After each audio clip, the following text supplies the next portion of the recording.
能联想到中国风啊，我真是机智。那中国风宿舍要怎么布置呢？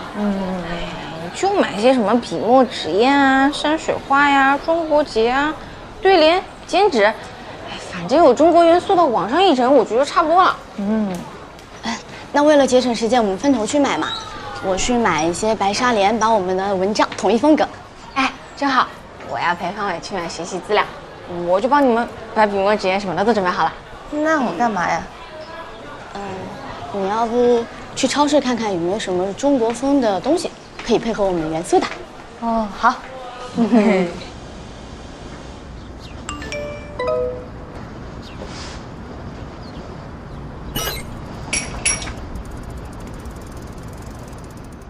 这分钟你干嘛？去哪儿？超市啊。我也是，一起吧。啊？上了，啊？快点儿。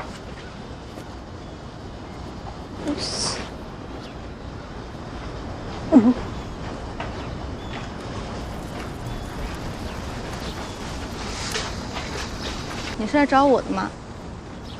应该不是，我这个月还你钱来着，社团活动也没有，没必要找我呀。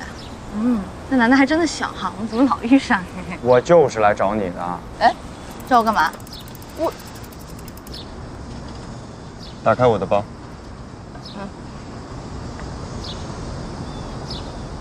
你不会在包里放炸弹吧？快点儿。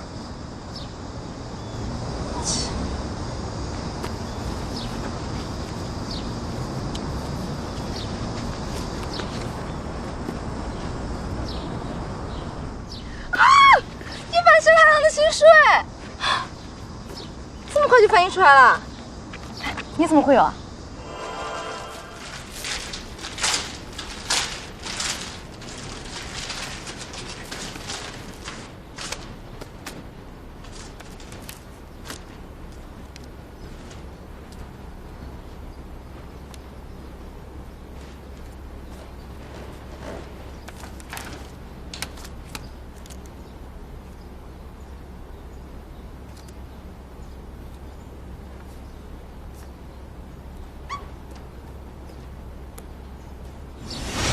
图书馆刚进的，就1本，看到了就顺便帮你借了。